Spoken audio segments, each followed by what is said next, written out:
Philippines has had so much potential, still has so much potential, and now finally the potential is being realized. It's been an exciting decade, I think, not only for the Philippines, but for the whole of Southeast Asia. And I think it's a wonderful time to be looking at our country with fresh eyes. We are a live museum of how a free democracy builds itself.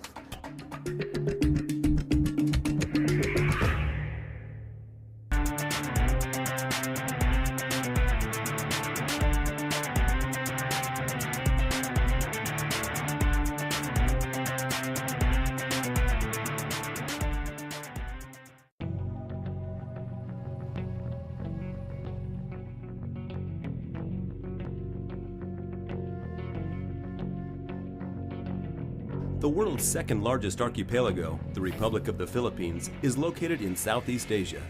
It is divided into 3 distinct administrative and economic regions. The capital city is Manila.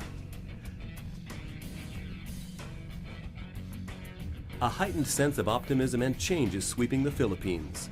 Once known as Southeast Asia's economic laggard, the Philippines of today is trying to bring in the promise of clean politics and national prosperity.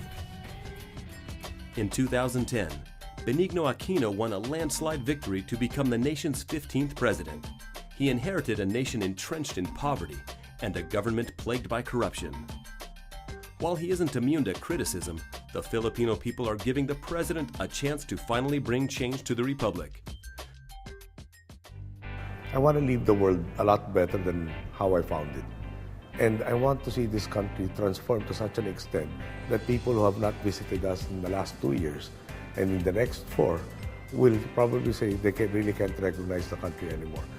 I inherited a mess. We were called the sick man of Asia. We posted 6.3% growth in GDP for the first quarter, 5.9% in the second quarter, which gives us an average of 6.1% for the first semester, which is above our projections of between 5 to 6%. In the midst of the global economic uncertainty. I guess what I'm trying to say, the bottom line is, the Philippines has had so much potential, still has so much potential, and now finally the potential is being realized. Cuts in interest rates, low inflation, and the government's plan to spend more aggressively are renewing investor confidence. Doing business in the Philippines is not without its challenges, but it is now one that is more transparent and open. The fundamentals are very strong. Consumption is there. People are positive. Investments, domestic investments is literally overflowing. The other thing that we can really be proud of is that we've stayed the course. President Aquino has sacrificed political capital to do the right thing. This is the kind of leadership that the Philippines needs. It's about implementing the right rules. It's about collecting the right taxes. And people are slowly but surely also changing. People are now saying, no, let's do it right this time around. Despite the negative impact of the global economic crisis on the country's export industry, the Philippines is performing better than its regional neighbors. In 2010, the country's real GDP increased by 7.6%, its highest in more than 30 years. The International Monetary Fund estimates the Philippines' GDP at $216 billion in 2011. Why is that happening, and why is that a good thing at this point in time? Number one, we have this consumer-led growth that's quite unique to us. Number two, our government is far more serious and far more organized from a macroeconomic point of view at this point in its history. We have the largest amount of foreign exchange reserves ever in our history, over $70 million. That's unheard of in our country. That gives it a sense of stability and gives the currency a strength that it has not had in the past. At the same time, on the fiscal side, our management of our finances as a country, we are in a far more stable state than ever before. Our deficit as a percentage of GDP is far lower now than ever before. That gives our government the wherewithal, the tools to be able to pump prime our economy. But it certainly puts us apart to the rest of the world at this time. The Philippine government realizes that simply relying on domestic sources for capital does not improve its liquidity position, prompting a strong push for foreign direct investment into the country. Grand reforms are already pursued by the administration to trigger further change through more efficient business processes and a level playing field. For many market players, the good governance thrust has been beneficial. An increase in government spending under the Public-Private Partnership Program is likely to stimulate economic growth in 2012. This is a narrow window of opportunity for our country where so many good things are happening, and I think it's a wonderful time to be looking at our country with fresh eyes. We now believe that our country is headed towards much more progress than we've seen in recent history.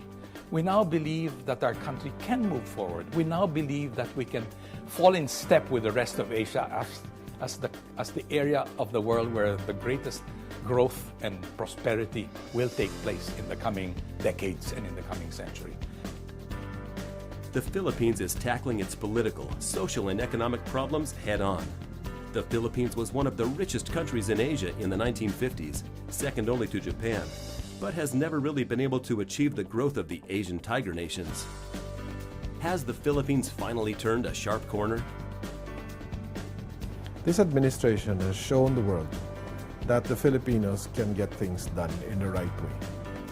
The drive, the push of President Aquino against corruption, I know some people would say it's a nuisance. No, that's not a nuisance. That's the centerpiece.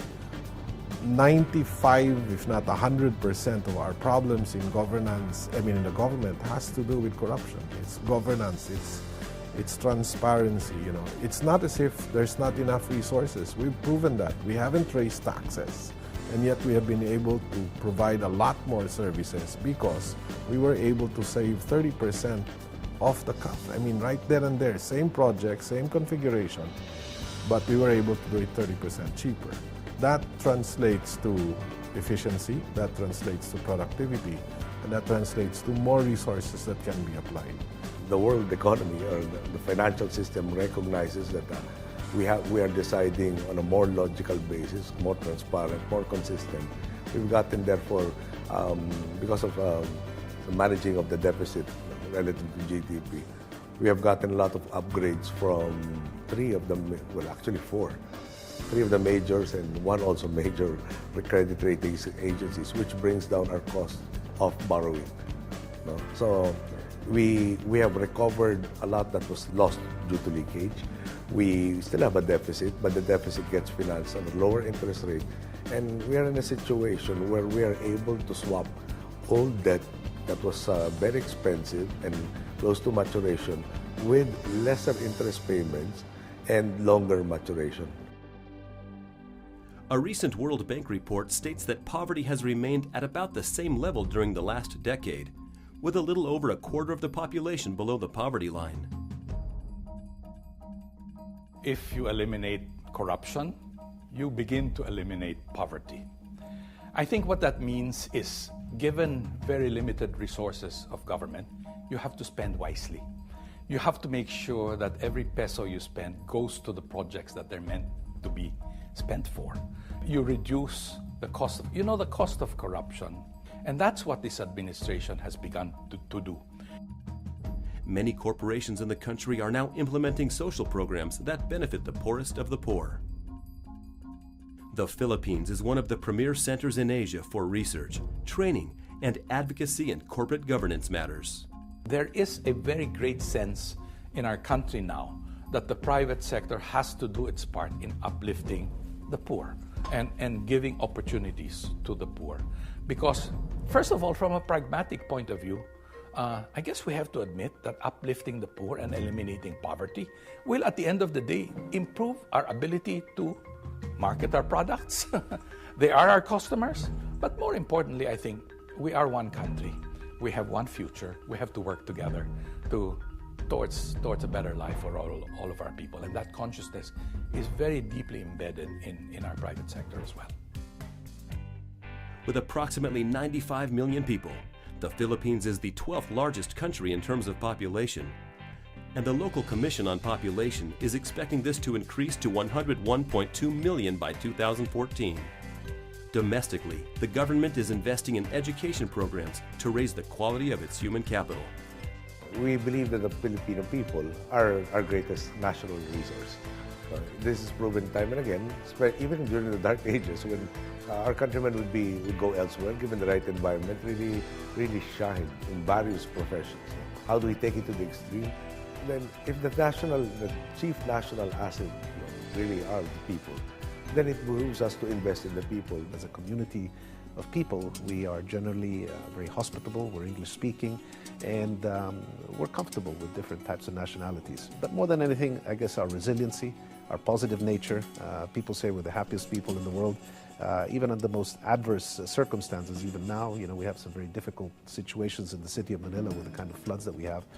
You don't see people complaining. People adjust, they help each other out. There's a bayanihan spirit that's always there. Is our people. That's really our strongest quality. The Philippines has a big talent pool, with 11% working abroad, making overseas remittances an integral contributor to the nation's GDP. Filipinos fill a global demand for added value positions that involve technical competency and English proficiency. Overseas Filipino workers, we exported a lot because of our proficiency in English and good skill sets and work attitude. And it helped the economy a lot for the past 2 decades. But with the global recession right now, a lot of them are coming back. Not necessarily a bad thing. A lot of opportunities await them here in the Philippines. One among them would be franchising, which has a high success rate. It's very inspiring. From being an employee or in the service industry abroad, coming back, they become entrepreneurs. Very inspiring. The 21st century has been defined by Asian political and economic dominance. The Philippines is making sure it is not left behind, and more Asians, and executives in particular, are choosing the Philippines to provide the educational backbone to their career growth. The importance of Asia for company expansion cannot be underestimated. When China entered the WTO, it shook up the whole world, frankly, in terms of expansion. Watching China grow and the rest of Asia grow has been very revealing of where the future will be. Companies who are expanding in Asia are moving very quickly. In fact, one of the limiting factors is their talent acquisitions. And what I see now is applicants are coming from all over the world. Not only do they want to study Asia, study in Asia, but they want to work in Asia. There's a lot of optimism here. We talk about the 4 tigers. I just read an article from one of the investment analysts that Philippines could be the 5th tiger. Being an entrepreneur in the Philippines means tapping into a latent consumer market of almost 100 million people and the entire ASEAN community. If you are English speaking, the Philippines is one of the few countries in the world that can speak English to any foreign visitor in the country. But in everything about the Philippines is whatever bad news you've heard, it has changed a lot, a whole lot of difference. And I should say, if anyone has come to the Philippines already, you can always ask them. They probably said a lot. They probably experienced a lot of nice things here, and they will be your biggest source of information. The province of Palawan, known as the Philippines' final frontier, it is the country's most sparsely populated region and one of the most enchanting places on the planet. It is also a potential gold mine for one of the world's most precious resources, hydrocarbons. The groundwork is now being laid for a more stable and profitable oil and gas industry by opening up production blocks in regions such as Palawan, which stretch far into the West Philippine Seas. Several multinational companies have reported considerable progress in both surveying and exploration of the country's hydrocarbon deposits. We actually have done a lot of geological and geophysical investigations of the offshore Palawan, and we feel that it's got very large potential. There's one giant field at the moment which is under production, and that's the Malampaya field. We actually produce oil out of a smaller field, the Gaelic field, which we're going to double production next year. It's been overlooked. So what we've done over the last period is we've invested a lot of money in geophysical and geological studies. We've also drilled a number of wells, and interestingly enough, I mean, in offshore Palawan, there's a very high success rate. However, to date, a lot of the finds have been relatively modest. But with oil now at $100 a barrel, there's more impetus to develop these smaller discoveries. But in the deeper waters offshore Palawan, we've identified, and other companies have identified, very large structures with multi-billion barrel of oil potential, and these are what we're chasing. My Philippines, a personal look at what makes the Philippines special to the people that live there. My Philippines is all about passion for culinary excellence. I've been a food enthusiast for 25 years and a restaurateur for 15, and I bring this passion to the Philippines through all my restaurant outlets and my projects. National identity has always been a challenge for us, and I feel that this has cascaded down all the way to our cuisine. But I know that slowly the world is starting to take notice. We just need to be united in our passion to make sure that our cuisine takes its rightful place in the global stage. The best way to understand the uniqueness of the Philippines and the Filipino is through its food. My country is going through an amazing culinary renaissance, and I'm proud to be part of it. This is my Philippines. 7,107 islands, most of them uninhabited. The Philippines has the capacity and potential to become one of the most prominent tourism destinations in Asia. The government has revised a development agenda that identifies segments with high potential, one that focuses primarily on expanding neighboring Asian markets. The Philippines is today run by what everyone concedes is the most tourism-oriented government in Philippine history. Tourism is about counting the jobs that it's going to generate for our people and the business opportunities it's going to generate for people on the ground. Okay? It is, in a very real sense, a statement that says that tourism will now and forever be the people's business. Previous to that, tourism was thought of simply as an economic activity that Filipinos who cared to would engage in. Today, by virtue of that declaration on open skies, on creating jobs with it, we are committed to turning tourism into a major national industry. What drives people to return time and time again is the intrinsic human experience. Forbes magazine called the Philippines the friendliest country in Asia, and the ever-present smile and constant happiness of the Filipino people, even in the face of adversity, is contagious. The Philippine experience is unlike any other, not because of the white beaches or the volcanoes or any country can have those. It is a participative or inclusive experience. In other words, it is intense. Filipinos are wired to make people really feel as friends. That's what the Philippines is all about. It is more fun because it's not just watching. It's not just what you saw, it's who you were with when you saw it that makes the difference.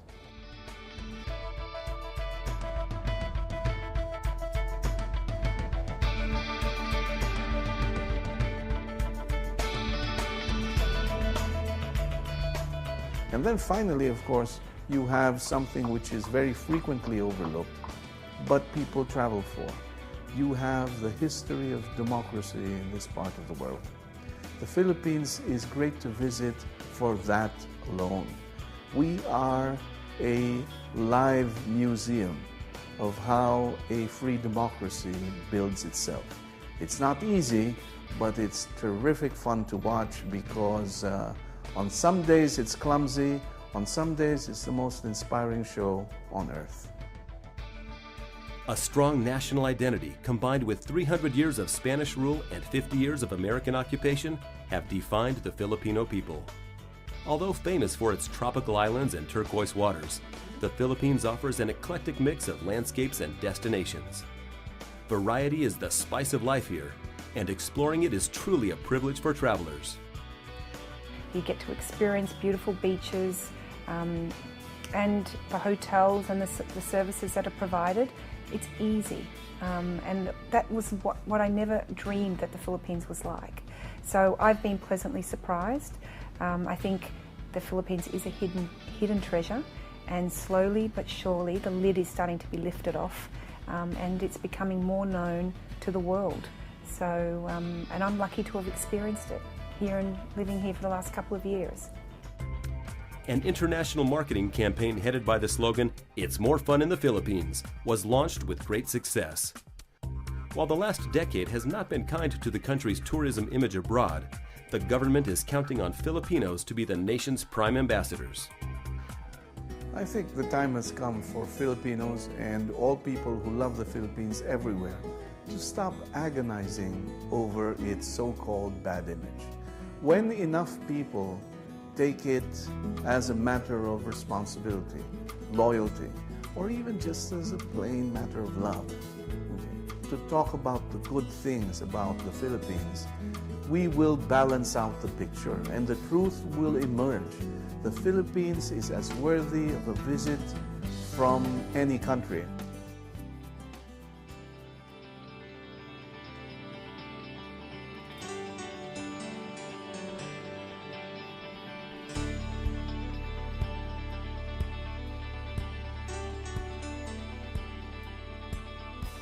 The Philippines is experiencing a political and economic resurgence that, when followed through, will turn the nation into the global player that it aims to be. It is not just learning from the mistakes of the past, but also driving the present with good governance and business prudence. The world watches as the Philippines moves forward. Nothing is impossible. So long as the people are united, focused, we will get there.